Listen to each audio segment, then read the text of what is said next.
Guten Tag, in diesem Video wollen wir kurz erklären, wie sich der Abstechkopf an einer 1900 ADWS oder UA 1650 ADWS Maschine der Nepata GmbH einstellen lässt.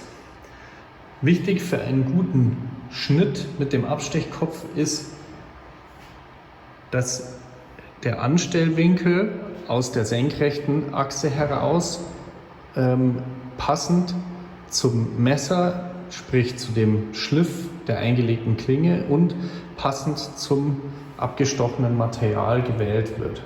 Darüber lässt sich keine allgemeine Aussage treffen, weil verschiedene Klingen und verschiedene Materialien, verschiedene Durchmesser oder verschiedene Breiten von abgestochenen Bändern unterschiedliche Anstellwinkel des Messers erfordern können. Es ist also nicht immer automatisch ideal, dass das Messer senkrecht von oben auf die Folie trifft. In dem Beispiel hier ist die Klinge so eingestellt,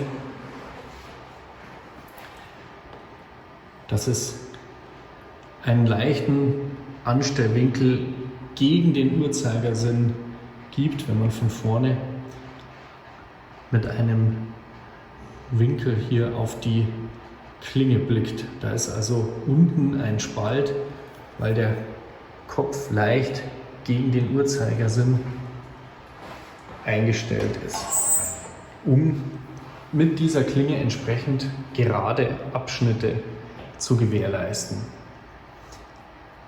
Außerdem Winkel um die Senkrechte herum kann auch das Drehen des Abstechkopfs um die Waagerechte eingestellt werden.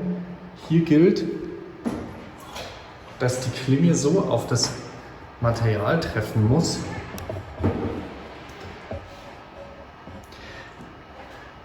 dass vorne und hinten an den Berührungspunkten zwischen Folie und Klinge die gleichen bzw. keine Abstände gibt.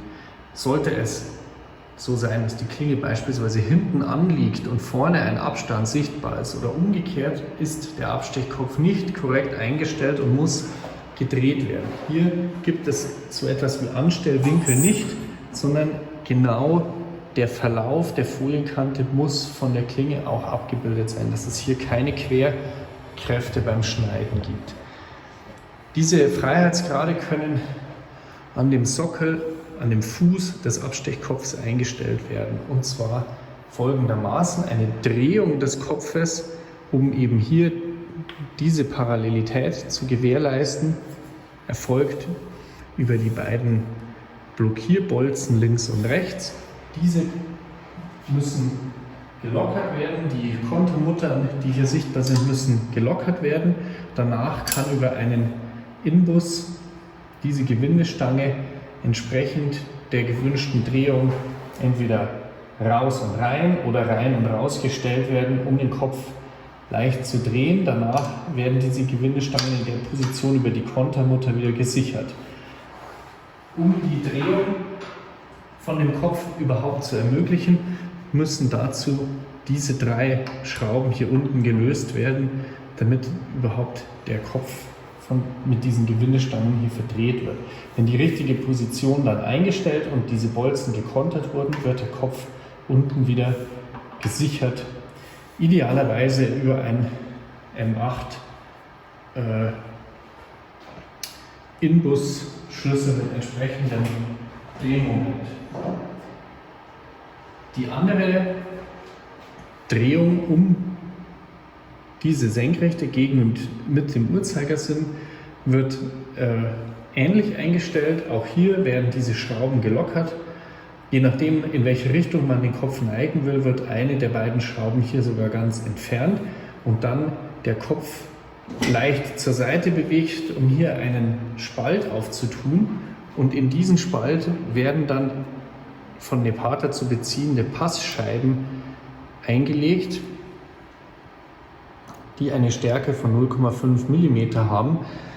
1 bis maximal 2 Scheiben sollten ausreichen, um die entsprechende Einstellung und den Anstellwinkel des Kopfes zu gewährleisten.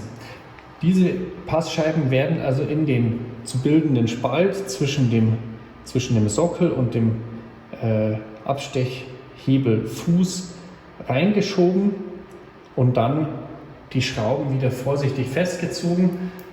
Danach kann man entsprechende Tests mit der Klinge machen, ob die Einstellwinkel jetzt ideal sind.